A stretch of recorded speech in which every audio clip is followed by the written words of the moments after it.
DIY battery kits like this one have become very popular, especially over the course of the last year. I've been seeing them from several different manufacturers. This one from Yixiang, hopefully I'm pronouncing that right, is their version 2 battery kit. Just over $1,700 for the kit, USD.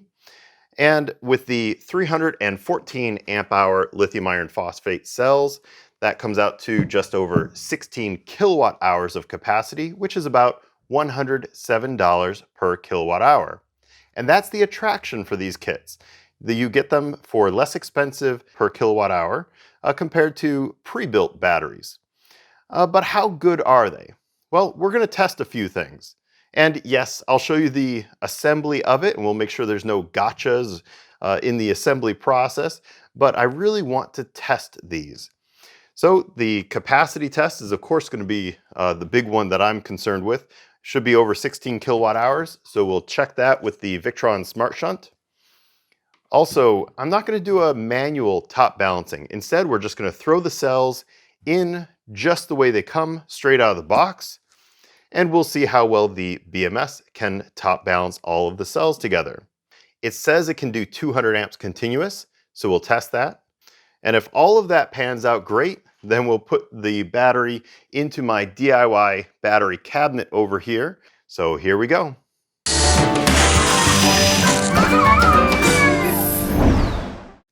Hi everyone, I'm David. Welcome to my channel where I like to do energy efficiency and renewable energy projects. And about 2 years ago, I took my house off-grid thanks to all of the solar and battery projects that I've done over the years. In this case, we're going to add 16 kilowatt hours more to the battery bank, and that should help me, especially in the winter.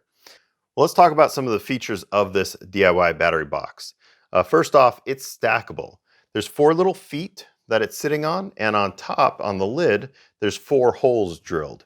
And so the feet will drop into the holes, locking the whole thing together, and then there's some clips on the side, again, to latch the upper battery to the lower battery. So you can stack up to 4 of these together. And so if you don't have something like this old server cabinet to put them in, you don't need one.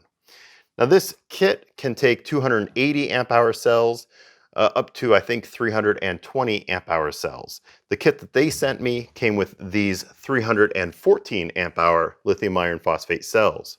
So let's get the lid off and look inside.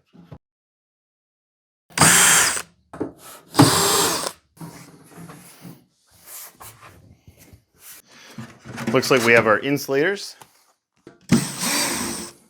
These PCB boards read the voltages of the individual cells. They help the balance function back to the BMS. They also have some temperature sensors on them, and they're all on this nice steel tray here. They're labeled A and B. So inside it looks like it's built with a lot of steel, and it looks like it even has some columns here where the next one would sit on top. So that's good to help transfer the weight down. We have the big 200 amp circuit breaker, and then we've got the big BMS or battery management system board in the front. And it looks like all of these are done with nice flexible copper bus bars, which is a nice touch compared to just having wires running.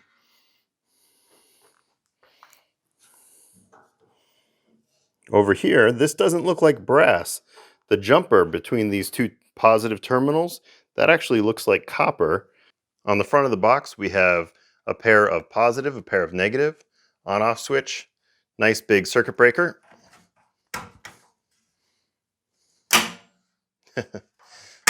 That's beefy. And then we've got our communication, dry contacts, those features which are pretty common. The screen will go right here. And then let's look inside at the BMS that's on this. So they're using a JK BMS. I think this particular BMS does 2 amp active balancing, which is fine. I don't particularly care if it's active balancing or passive balancing, because after you've got it initially top balanced, it's just maintenance after that point. Okay, so we've got our screen. So this is the fire suppression module. Communication wire, plastic covers, magnet. The side of the box has these vent holes, so it looks like This is a magnetic screen you can put on there. Got all the hardware, which it looks like serrated flange head bolts. So here's the copper bus bars. I like this style bus bar because it's a little bit flexible. So if there's any expansion or contraction in the cells, it doesn't put stress on these laser welds. Everything looks in great shape. So far, I haven't seen any damage. Now I'm going to do something a little different in my setup. On the bottom of this box, there are 4 feet. So I'm going to remove those feet because I'm sliding this into my server cabinet and I don't need those. Now these are a bit high, so let me see if I can take these off too.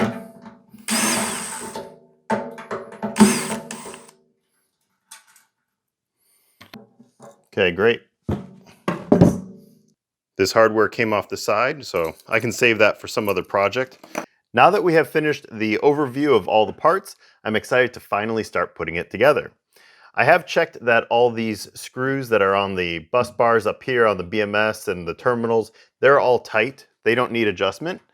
Also, I was concerned about these extra voltage leads for the BMS, and I'm pretty sure that these are just extra because I checked through all the documents and they're already installed up here on the BMS, so I don't think we need these at all.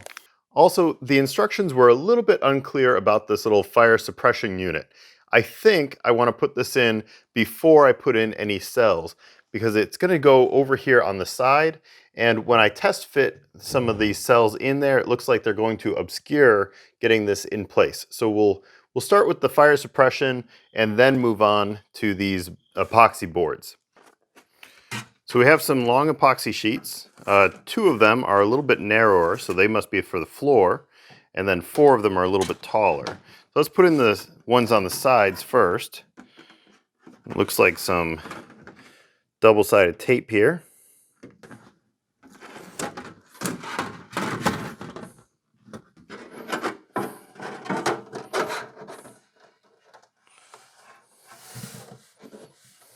So it's electrically insulating the cells from the steel case.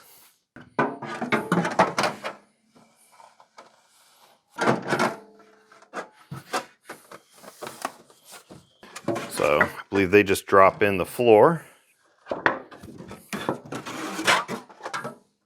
So then this stack, it looks like we have 4 more epoxy sheets that will be for the ends.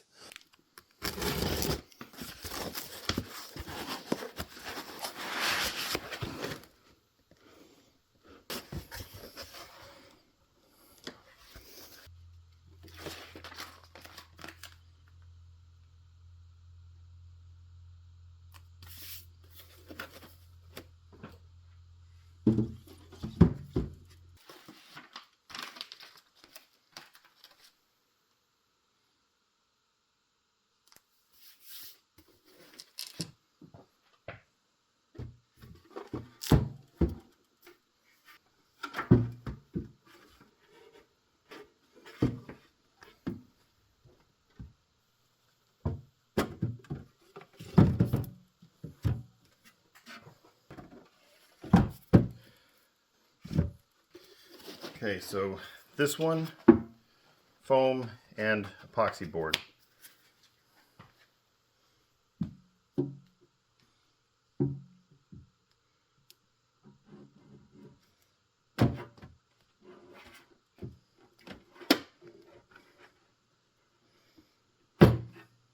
Great. Negative and positive. So everything is alternating. Looks good. Next we have these long bars that sit on top. We need to put a little foam on them.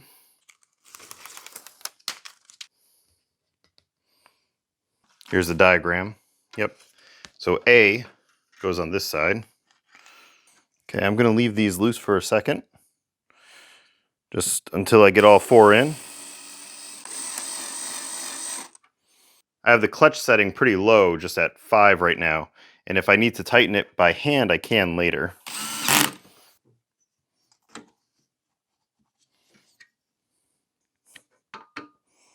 Okay, they all feel good. Go.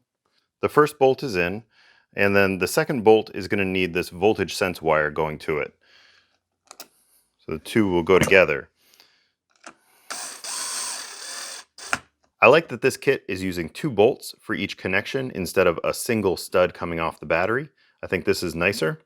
However, I do wish that the voltage sense wire had its own little threaded hole to be secured to instead of sharing the bolt. But it's a very, very minor thing that I'll let the company know about.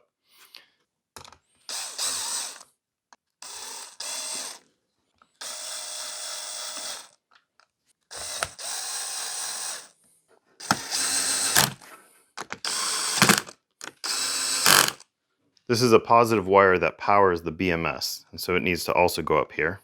So it's not sitting flat. The bolt isn't sitting all the way down, and I think that's because there's a bead of solder coming out there. Yeah, so that's too bad. Probably the easiest thing for me to do is to just cut this off and put a new one on.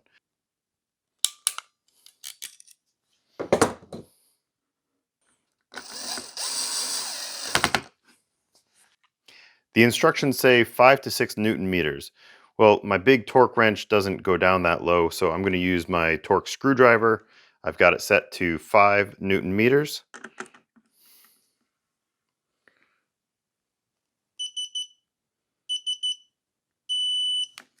There we go.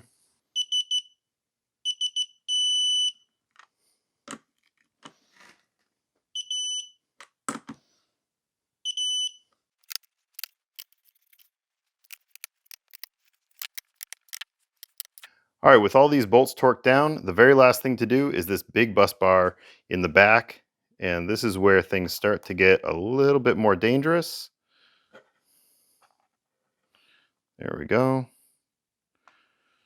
Just want to be careful with that now that we're powering up.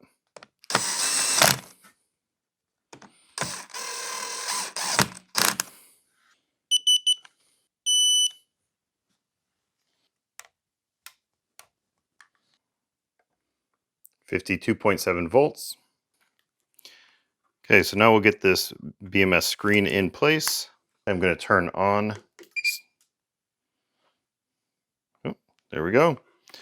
All right, I'm glad I didn't put it in originally, because I would have put it in upside down.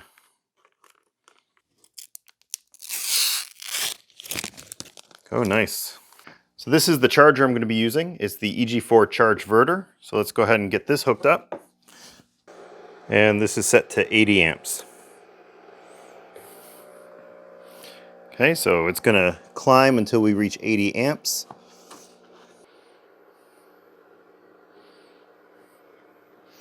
Okay, this is great. I'm just going to let this run for a while and charge up. So while this is charging, let's get this little, this is for the fire suppression.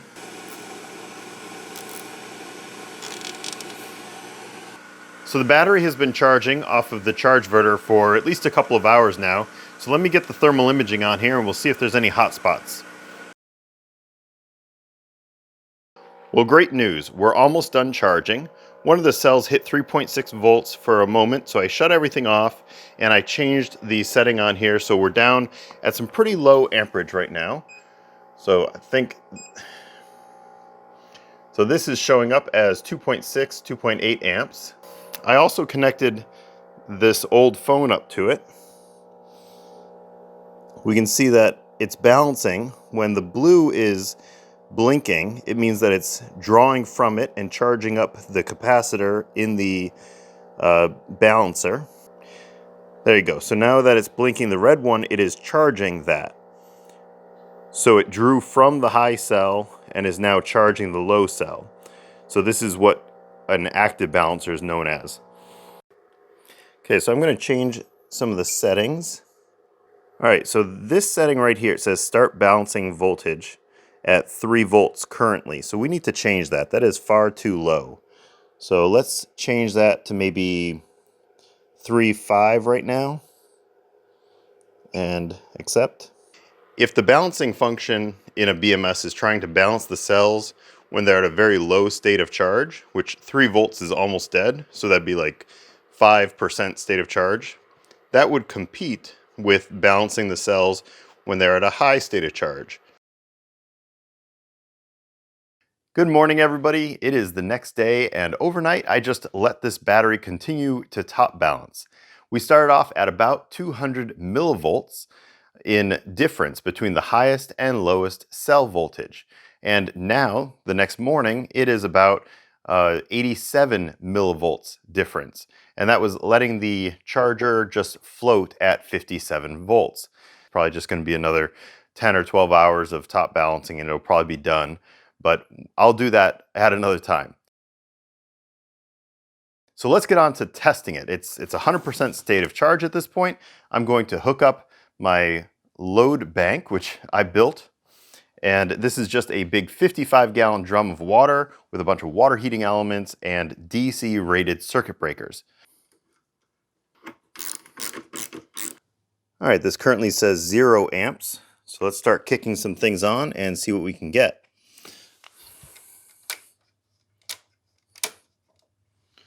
Okay, that. And we've got 195 amps. And then let's kick on 2 more.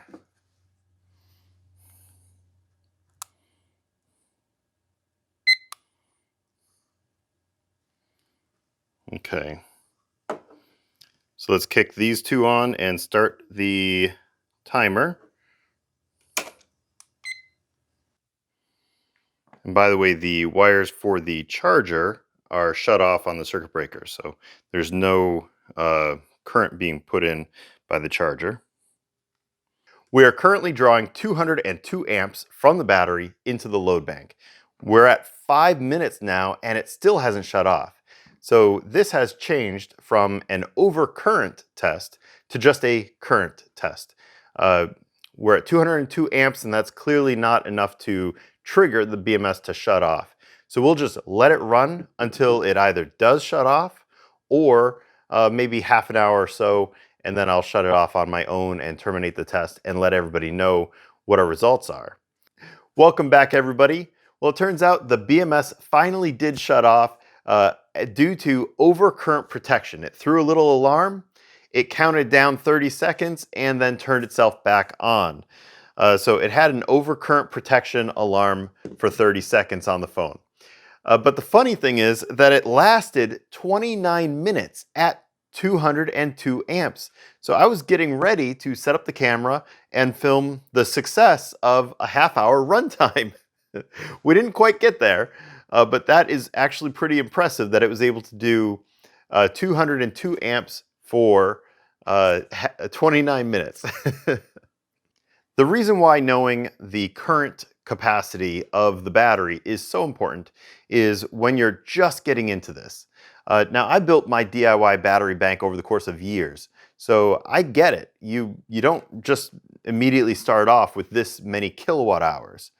So if you only have one battery and you're trying to power that one inverter, you want to make sure that that battery can handle the demands of that inverter. So in this case, 200 amps at 48 volts, which would be the low voltage cutoff that I would set on the inverter, would be 9,600 watts. So you could have a 9,600 watt inverter, or more realistically, you would set it up for, say, an 8,000 watt inverter with one of these batteries.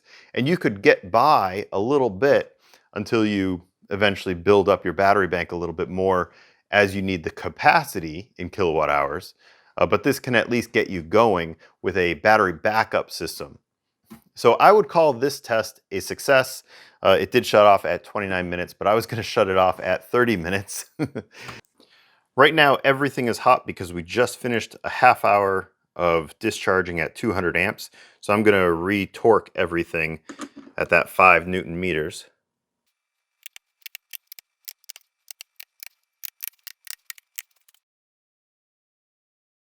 We are about to try overloading the BMS in this battery and get it to trip out from overcurrent. We're just going to max out all of the water heaters that I have, but I think it's only about 212 amps or so. So it still might be a few minutes. Let's find out.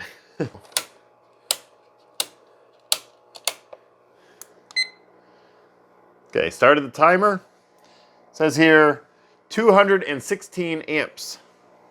That might go down a little bit in the first minute.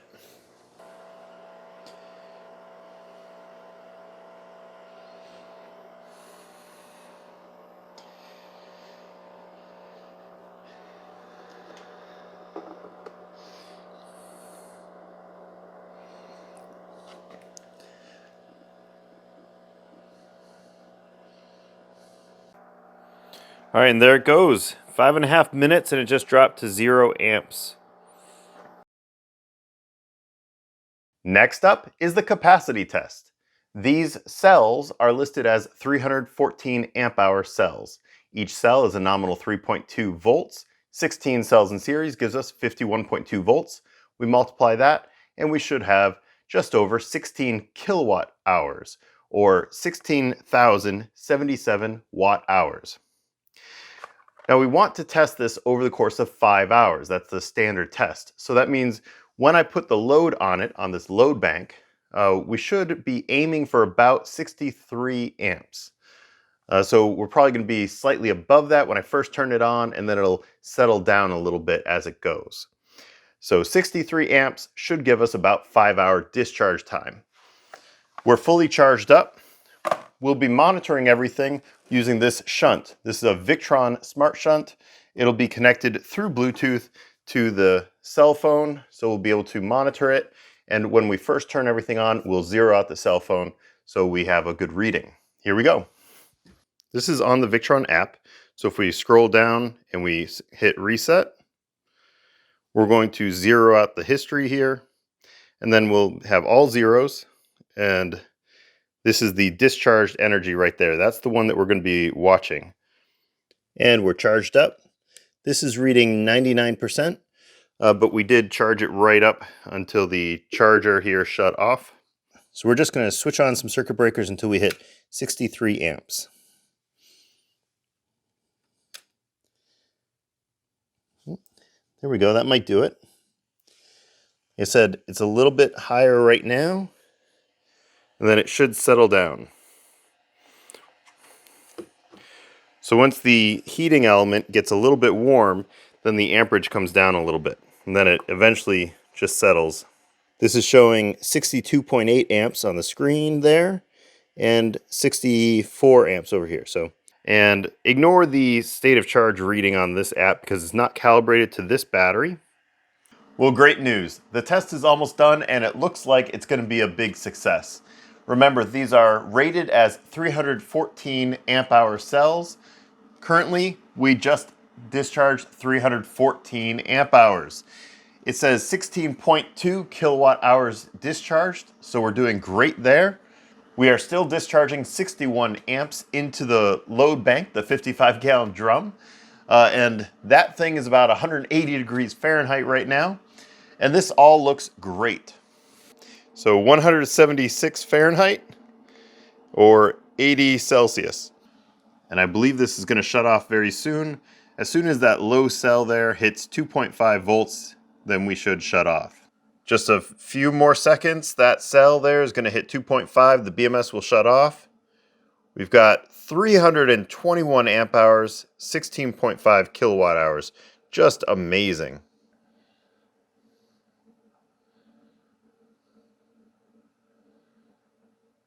And there it goes, it shut off. We got an alarm. The capacity test is done. This has worked really well. It was rated for 314 amp hours and we got 321 amp hours out of it. So we got more capacity than we were expecting. And we were expecting 16 kilowatt hours and we got 16.5 kilowatt hours. Really good test. So this thing passed all of the testing that I did on it. I thought it was pretty darn easy to put together. You know, that one soldering glob on the one red wire was the only thing that I really had to make a modification to. Otherwise, it just went together like the instruction manual showed. If you're interested in purchasing this battery, I have an affiliate link in the description below. That affiliate link does help out this channel, and I appreciate if you use that. Thank you. They're on sale right now, so I think for $1,700, and that comes out to, I think it was $107 per kilowatt hour. That's a pretty good price. That will wrap up my review on the Yixiang version 2 DIY battery kit. Thank you all so much for watching. If you'd like to stick around, I will get this installed into the DIY battery cabinet that I have here. Thank you all so much for watching. If you enjoy these videos, please like, subscribe, comment, and share.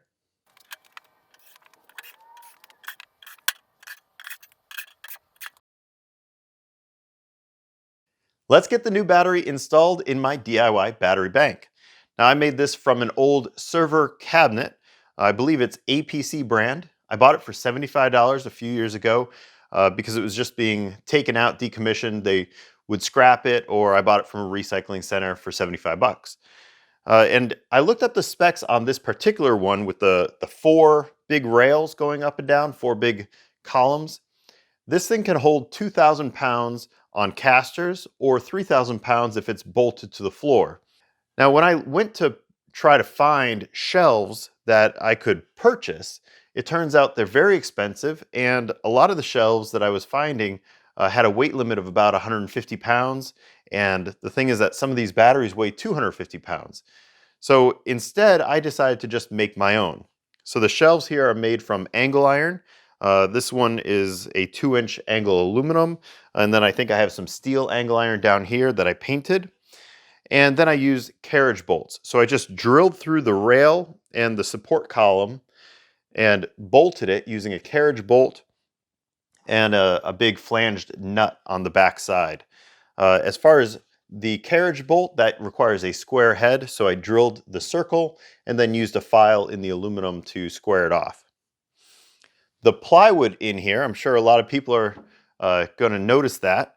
This is actually fire-rated plywood. So it's 3/4 of an inch thick. I have the strength axis running from the support sides across, so it's very strong, and it's fire-rated, and that's why I'm using it in this. So I'm using a couple of grounding bus bars down here. Now, I will also leave a link for some bus bars that Signature Solar has started selling since I made this unit, which would probably be my choice if I was to do it today. But at the time, I chose these grounding bus bars, which are big, thick pieces of copper, and then you through bolt it with a nut and washer on both sides. The wires that I chose to run in this, they're 1 gauge wire because I have 200 amp fuses. The new battery is going to have a 200 amp circuit breaker built into it. Now, this is a hydraulic cart from Harbor Freight, and I can install the bottom batteries with the hydraulic cart on its own, but I added a big block here so that I can get the upper batteries with the block.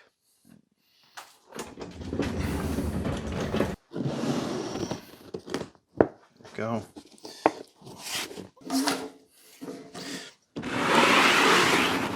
There we are.